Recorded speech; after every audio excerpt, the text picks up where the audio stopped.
And on that story, I spoke to Tikki Fullerton and Greg Sheridan about Boris Johnson has tweeted he's in good spirits and keeping in touch with his team, despite being in ICU.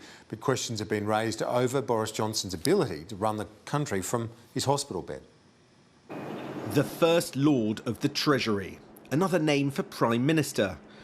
But what do titles like this mean when their holder is half a mile away in hospital, in intensive care, having earlier asked the Foreign Secretary to deputise where necessary? Well, I think if Dominic Raab is to take over as the acting Prime Minister, he can pretty much carry on the bulk of the role that the Prime Minister has. We are, after all, a cabinet government.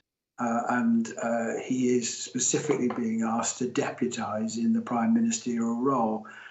I think the challenge is less to do with the formal powers of the acting prime minister. It's to do with their political power, if you like.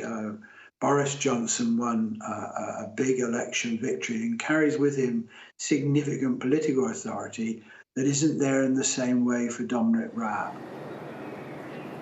This address symbolises authority, but Britain is about to discover just how much power a Prime Minister actually has. How will Whitehall function? Now, the biggest decision in British politics will be how you get out of the lockdown once the worst is over, with sharply differing views around the Cabinet table. The Department for Health worrying about the NHS and saving lives. The Treasury nervous about how to pay to keep Britain at home for months on end.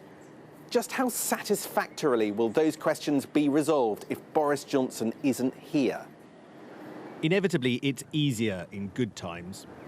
It's more about the political vacuum that it leaves, and that's the big problem. If you've got a cabinet that is working well together, that knows how to sort of work as a collective and that gets on with each other, then it's less of a problem. If you've got a cabinet who disagree with each other, where there's political fighting, whether there's personal disagreements, then it becomes more difficult. This was the last time Johnson was seen by others in public. But with decisions looming, can the nation wait till he's ready to come out once more? The issue that the government has got to tackle is that not only have they got difficult short-term decisions to make, but they've got important long-term strategic decisions to make about the lockdown. Not whether to end it, which will happen sooner or later, but when and how to end it. And that simply can't be allowed to drift, which at the moment, frankly, it is a bit.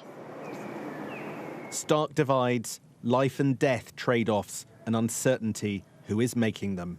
Sam Coates, Sky News.